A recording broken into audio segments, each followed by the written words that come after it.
Hi all, so this video is going to go through the 2016 AP exam calculator question 2, which was on motion.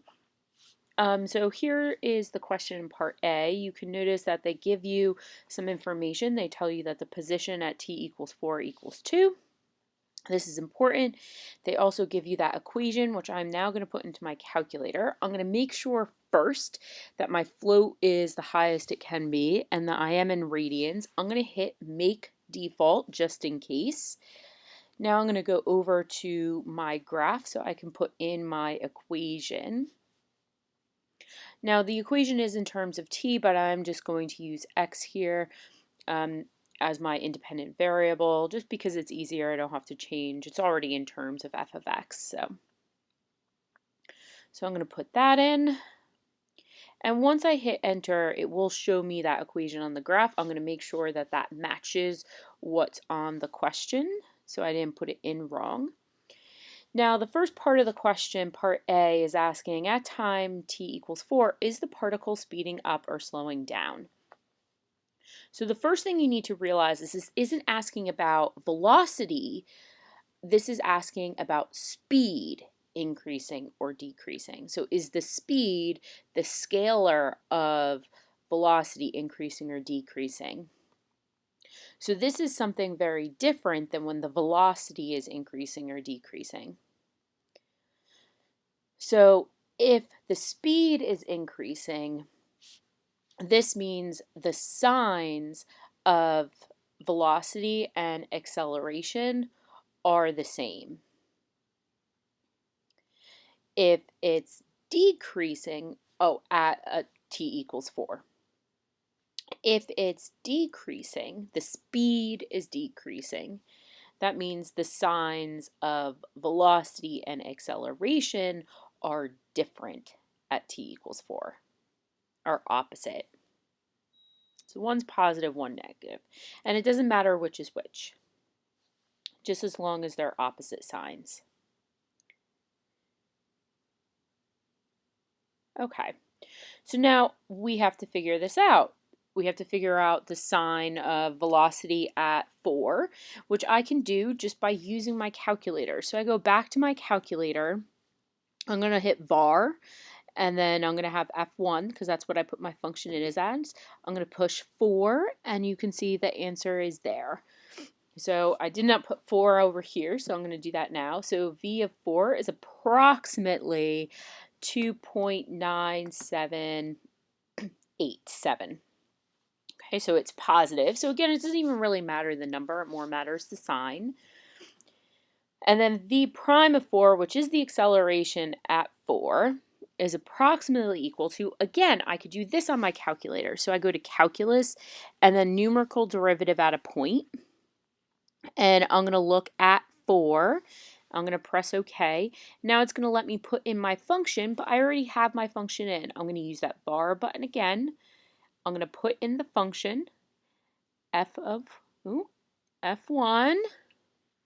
of x at 4. So that will find the derivative and plug in 4 at that point, giving me the answer of negative 1.164.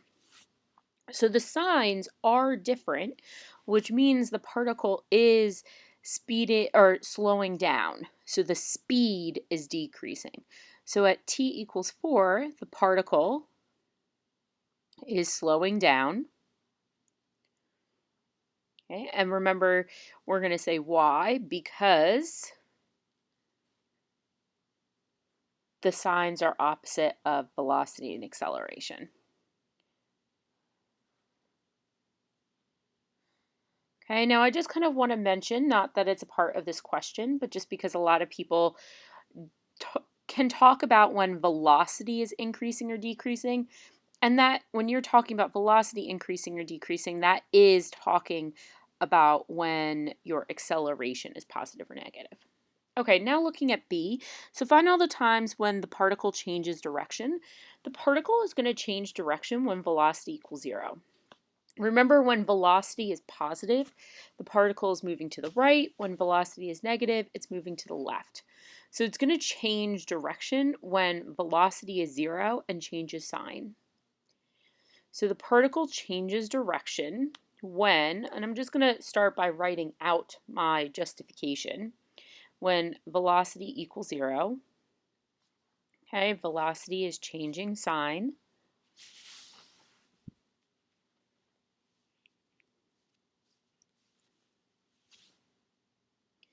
At t equals, now this is what I need to solve for, right? But again, I'm going to use my calculator here. So I'm going to go back to my graph, but I can't really see it between 0 and 3. So I'm going to go to my settings for my window, and I'm going to change my settings so that my x-min is maybe -1 to 4, right? So I make sure that I have 0 to 3 in there. And now I can see my solution. I'm going to move the equation out of the way. So there's two solutions, but remember, one of them is greater than 3. You kind of see on the graph there. Okay, but I can solve for that right on there. So I'm going to go to my analyze graph, and I'm going to hit my 0. I'm going to hit my lower bound, hit my upper bound. And remember, again, your graph, your calculator needs to be set so that your float is high enough so it's going to give you enough decimal places. Okay, if it's only giving you 2 decimal places, you have to change that. So at t equals 2.707 seconds, the particle changes direction. Okay, so part C, find the position of the particle at time t equals 0. Okay, now you notice I have the original directions on here all the time because for all of the parts, you could be going back to get that information. So it's telling me that the position at 4 is 2, and it's asking me to find the position at 0. So here's what you want to remember about that connection between velocity and position. When you take the integral of velocity between 0 and 4, it's going to give you your position at 4 minus your position at 0, right? It's your displacement. It's the net change in position, which means that my position at 0 is going to be the position at 4 minus that integral from 0 to 4 of vt dt.